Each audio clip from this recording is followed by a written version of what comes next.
And then my final topic is around vehicle to everything. We have basically 3 different kind of vehicle communication project. One is vehicle to vehicle, one is vehicle to infrastructure, and one is vehicle to pedestrian. So if we start by vehicle to vehicle, there it is communicating between cars, and that is becoming more and more important for the whole car industry as you go into smarter cars. Cars now will start learning as they drive.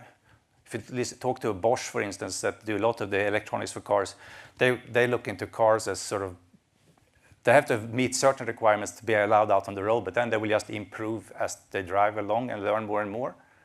But of course, if you only learn by yourself, it's like you don't learn as much. So if you talk to other cars that also learn, you will learn much faster and learn much more. And you will actually, if one car detects a pothole, if you have this modern air suspension, you can signal to everybody else where that pothole is, and then you will adjust your suspension as you come there. Scania has been doing that for trucks for quite some time. The first time a Scania truck drives somewhere, it records the fuel consumption, which gear it is in, and everything, and sends it to a database, and it gets pushed out to all other Scania trucks. So there's a lot of things going on there that you need. Do I need it now, or can I upload it later when I come home? Yeah, some of it you can upload when you come home. You don't need it. But for instance, an application we have is platooning, where trucks are lining up to go very, very close. We will not use 4G or not even 5G to talk between the trucks. There is special communication for that. But a lot of trucks, you have to find your platooning partner, and then you have to talk in real time. I'm coming here, and then you'll team up. And when 2 trucks team up close to each other to reduce the drag, both gain in reduced fuel consumption, because you get rid of the drag behind if you're the first, and you get rid of the push in front if you're the last one. So both save about 8 to 10% on fuel. So there's a reason for them to team up. And there are many, many applications you can think about if there's been an accident. You can just dream up all examples for cars to talk to each other. Cars to infrastructures. That is one example we did with the ambulance in South Australia, to have the ambulance be able to control the traffic lights. Today, an ambulance turns on the blue light, and they just have to drive on red, just hoping that the ones with green will stop and see the blue light. It's much better, of course, if you can just control it, so you get the green light and everybody else gets red. That's sort of communicating to the infrastructure, but of course the infrastructure can talk to you also.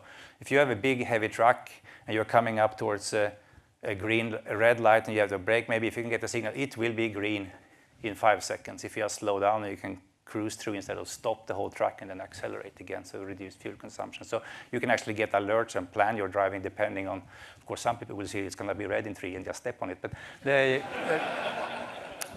if you have this communication with the infrastructure, you can drive smarter.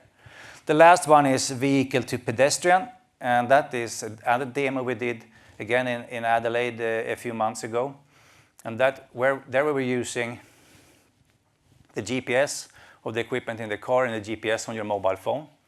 And by frequently sending your coordinates up, you can actually, in the server, see, oops, if this car is continuing on this path and this bike is continuing on this path, something's bad going to happen in 20 meters. And then you can send an alert to both the car and the mobile phone and say, warning, you're going to collide. And so that is the example here. We had just a mobile phone attached to the handlebar of the bike. Of course, you can do that much smarter by putting a vibrating alert in your helmet or something. Actually, since this is based on the coordinates, you know from which angle even the car is coming. So if you have 4 vibrators in the helmet, you can have the right one. See, the car is coming from there, the car is coming from there. You can expand this also further and say, one of the worst things, at least when I'm biking, if I'm biking, is that you're biking, you have all the traffic there, and you have all the parked cars here, and you're in this little thing in between, and somebody will open the door in front of you. But if you have a smarter car that you will have in the future that can have this information, it shouldn't be possible to open the door. If I'm approaching, the same, you have child lock today on the cars, you cannot open it if the child lock is on. It should be like a bike lock. If the bike is approaching, it's not possible to open until the bike has passed. So all these things will come, and we are working on them, demonstrating them. One, to illustrate what we can do with the technology. One, of course, to be part of it where it's happening, and then make sure that our networks are dimensioned for it as they happen.